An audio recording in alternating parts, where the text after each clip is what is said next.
everyone. You made it. Final day, day 9 of our ankle to knee challenge. Hopefully you've had several moments of learning, aha moments, some moments of deep sensation, new sensation, and discovering something new about your able, smart body. Today's practice is going to be about, again, finding that first fold, folding like paper, but folding more like origami, 3-dimensional. Being in that hip, and then we're going to culminate in ankle to knee.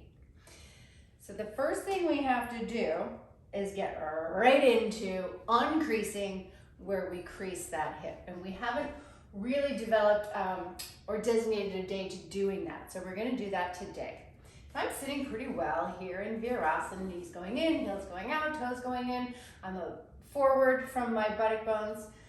The other day when I showed you the practice when you were sitting at your desk, it countered the tendency to kind of slump down and the tendency for us to be habituated like this, which completely diminishes the organs in the front, it affects the respiratory, and you're not really in your hips.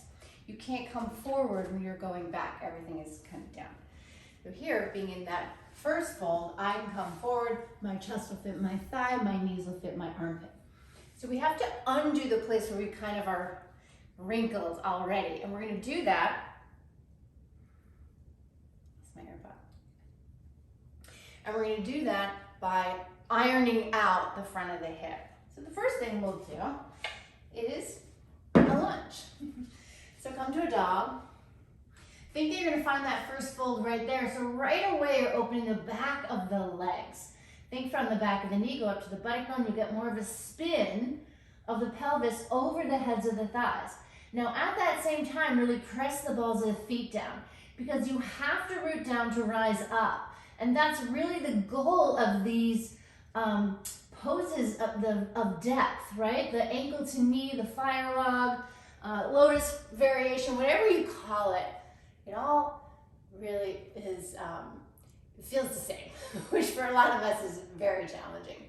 So from here, wherever your knee ends up is where your heel belongs. Now I'm going to think about the front of my hip. I'm going to move that hip into extension by moving my pelvis forward and down, but anchoring through my back leg. So I don't want to just come forward with that. You're going to notice the whole delicious front of the quads, hip flexors. I just got a bigger breath, so I'm opening this up and accessing this lung. And I keep checking that I'm in the ball of the front foot, not heavy in the heel. I think that left heel goes out to its own side, so I'm really in the middle. And then I can really open up even more by coming up and finishing the pose. You can see I'm in a back bend, shoulders over hips. So my front hip is in flexion, like how I would sit all the time.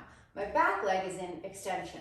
Now, because this can be very full of sensation in the lower body, well, just rise up. And immediately, it takes the load off, right? It takes the pressure off the kidneys. You get more space, so everything functions better. More space in the ribs, more space for the lungs. Anchor through the back foot, move the front knee forward. And then you see there's no angle from the back leg to the front leg. And I can really direct the breath here. So I'm ironing it out so I can find a cleaner fold when we do come into ankle to knee. And I'll do that on the other side. So come back to a dog. You can even stay on the fingertips. Lift your butt more. Oh, so nice. Left leg forward. If you don't get your foot far enough forward, take your hand to your foot and bring it there itself. And then find the right angle at the ankle of the back foot. Don't be hanging back. That'll be a disconnection in your lower back. Right knee is kissing the floor, but you're plugged in the foot. So I'm actually going to do that again. Feel all the places where the myofascia could be longer, more resilient, more adaptable. And then bring it out. So arms in a big V gives you more air, like a funnel. Taking opposite elbows really gives you a handle on yourself. More contact, you feel safer, you really frame it up. You have that reference of your ears being in line with your arms. And then you go forward, you anchor back, you root down to rise up. And then I'm just directing my brain, because where the word in Sanskrit is chit. Where the chit goes, the prana will follow and flow. And I'm breathing all the way down the front of this right hip. And it feels so good. And then I'm going to bring it back down. See, now I fit myself. So it tells me I'm really in my hip joint. And I feel it back here. Come back to the dog pose. And then we're going to up level it even more. You take your blanket. You need a wall for this part. Oh, this is aspirational for some people, but we'll show you. You can always stay with that first one we just did again. Just do the regular lunge again. Open up the thigh and the front of the hip. I'm gonna get blocks here. We'll start with our right shin up the wall. So my heel, my knee, and my buttock bone are in the same line, and I really wanna press the back foot, especially the pinky toe side of the foot, into the wall without sickling the ankle at all, okay? And then I'm gonna bring my front leg forward. This is like a box, right? So my knee and my heel are lined up, my butt is back at the wall, and I'm gonna be in half virasana. I'm gonna bring my torso up and really getting into the quad. And again, opening up that crease in the front of the pelvis. The tendency, you can even probably see it here, is like the quads, which can be very tight on people. Your pelvis will just swing like, yeah, I don't think I want to do that. But your job is to hold it level. So you can see I'm just dropping the outer hip down, the front leg, and imagining my front hip bone is rising up to my armpit. Now we're going to bring it forward. So you can have the blocks and bring it forward. Just move that front foot forward and then let your pelvis, you can see I'm going to hammock it. So again, from the back knee to the front knee, there's no angle through the perineum. Kicking my foot into the back wall, that's my anchor, so I can go forward, and then eventually again, lift it up. So we've added, it's basically the lunge that we just did, but we added the extra fold, and just like in origami, every time you add an extra fold, the pose gets harder, which is why if this is like unsustainable for you, well, come on out and just do the lunge again. Take your arms back and really kick it forward. So good. There are 100 things you can do with your leg at the wall. We have many practices like that on the platform. But for now, we still have to get to ankle to knee. We're just going to change sides. You'll notice again, one side will be harder than the other, right? One side is used to holding and gripping. One side is used to going. All right, think from the back heel to the knee to the buttock bone. This is my harder side. We're going to start back here first. So find that box. So half virasana. You can see on this side, you have a good view, like my butt fits in my foot. And then finish it. Your head should come to the wall. You can even take your hands to your ribs.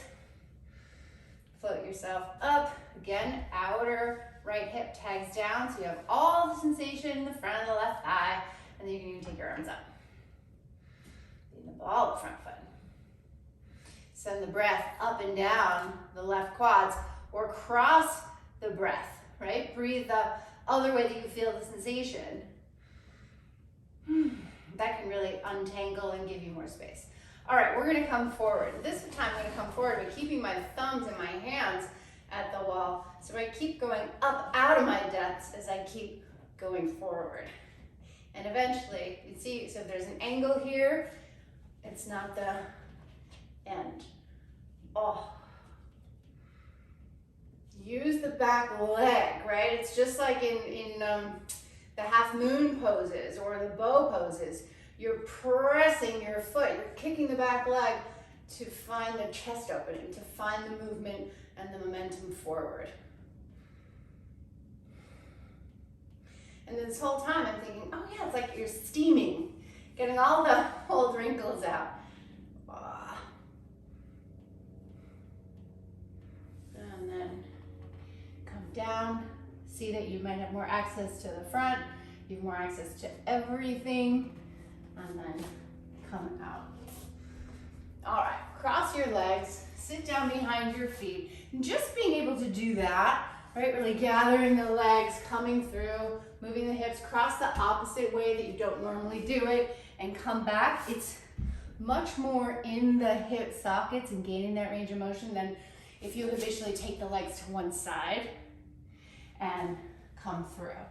So if you do that for some reason, because you're working with something in your knee or something, try and go the other way every other time so you don't drive down the same rut of always dumping into the same hip. But if you can, this is actually the best and most efficient movement for the hip joint. All right, let's get further into the front before we set up in our fire log or ankle to knee pose. So you're gonna come here, Baddha Konasana, soles of the feet together. Again, use your legs. Now you can leverage your hands here. Really think, okay, I'm in external rotation and flexion. And then mimic ankle to knee, but cross leg. Really get the ankles and the knees to line up. And then straight, change sides, and then straight. If you have a lotus available to you, we'll come into lotus. Otherwise, you can do half lotus or just wait for the transition, simple cross-legged, okay? So we'll do right leg first, fold the leg, rock like a baby. And you guys can do this whether you're gonna go into lotus or not. And just feel, okay, I'm really moving the leg in the hip socket. I'm flexing the foot to protect my knee. And then I'm gonna turn the ankle and bring the heel up to the psoas channel in my belly. The knee is gonna go straight forward. And then I'm gonna do the same thing. Fold the other leg. If you're in half lotus, you'd stay here. Or if you can sneak that foot up. The soles of the feet in lotus are facing upwards. All right, this is gonna really get into the front of the pelvis. You're going to, this is why lotus is so wonderful, because it's really, look, it's contained. I can float everything up. I can really feed the legs into the hips, into the spine. And so what we're gonna do is flip it.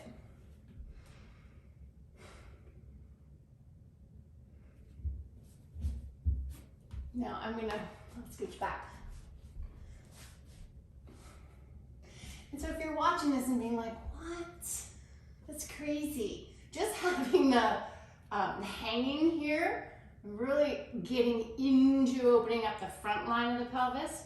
This is also really good to give me the curve in the lower back. So you can just hang out here. And if lotus is not available to you, you can do this in Baddha Konasana, bringing the soles of the feet together. I'm just gonna prop up my chin so you can still see my face. You can even come up in like an up dog variation and then come back. And I'll just show you again, if you're not doing lotus, right? You can cross your shins, you can come down and be in Baddha Konasana. So the heels will be up when your pelvis is down. You can press your feet together and make the action that you're bringing your feet towards you. You're not gonna get very far, you'll really feel it way up in the hip sockets.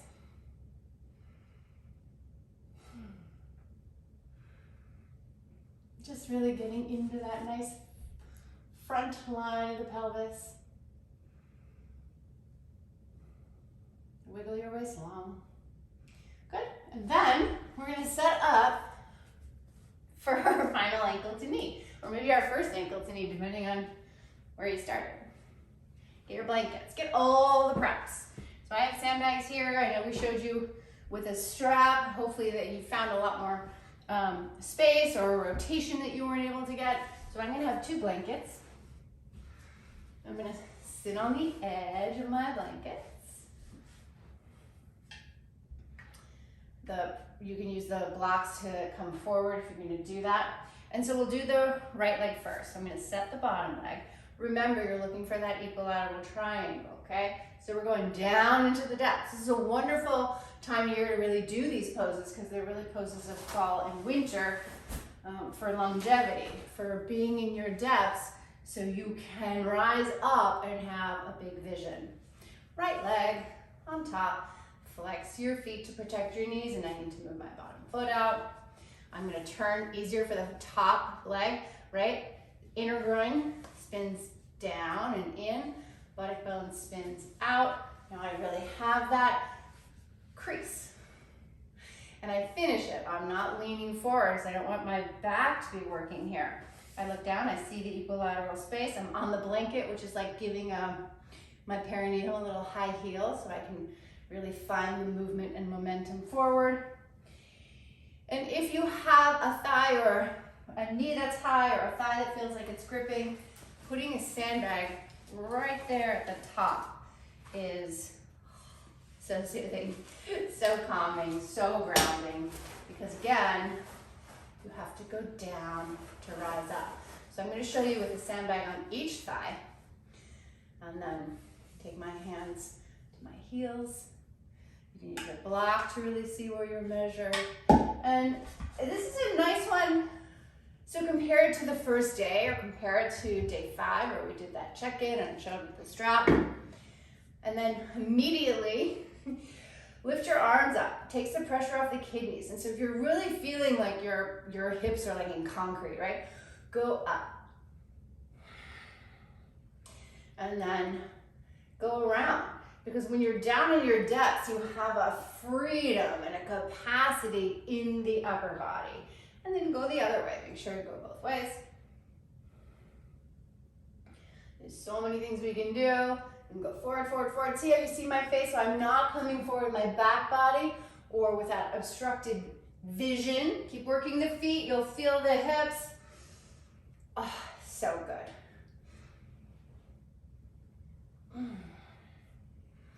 And then we'll try the other side. Sandbag off, unfold it, unfold it. So you're just lacing up your legs. And another way that you can think of these poses are like shoelace poses, because this one really leads to Gomukhasana, even though we did Gomukhasana as a way to get more space to be able to do ankle to knee better. So we'll do the right leg first, left leg first. And the reason why shoes have laces is so you don't lose them, right? Because really the goal of yoga is to not lose your mind while you have a body. So this is my harder side. This is the side that I have the gripping on, right? It's actually my hip that has more flexibility, but it also has my damage. So I'm gonna look down. Yep, got the triangle from above. Crown of head right over the perineum, plugged into the earth. Flex my feet to protect my knees, makes my kidneys available, and rise up. I can look to the left, I can look to the right, and this time, you can even take your hands back behind you, so the easiest thing to do is a fist bump, right? Like, yeah. But you can also interlace your hands and open the palm of your hand. The palm is the front body, it's your potential, and so you have your palms facing back behind you. So you have potential in the front and potential in the back, and you spin your armpits forward, and you can flap your wings. You're thinking and doing other things, so you're not thinking about how hard ankle to knee is. But this way you can actually go around yourself. It's easier than having the arms overhead. And so eventually it's like a full trunk rotation, giving you this 360 degree view and vision. I'm gonna come back up on my blanket, all right? And then we'll go the other way. Keep working the feet, right? So the nature of nature is to deform. Like everything that's organic rots, dies, ages, right? So our poses are gonna break down. So the point of this, and maybe if you take nothing out of this challenge except to have the information of how to keep reframing it, reframing yourself, reforming the pose, so eventually it's formidable. Arms up. Right side, left side, back side, front side. inside.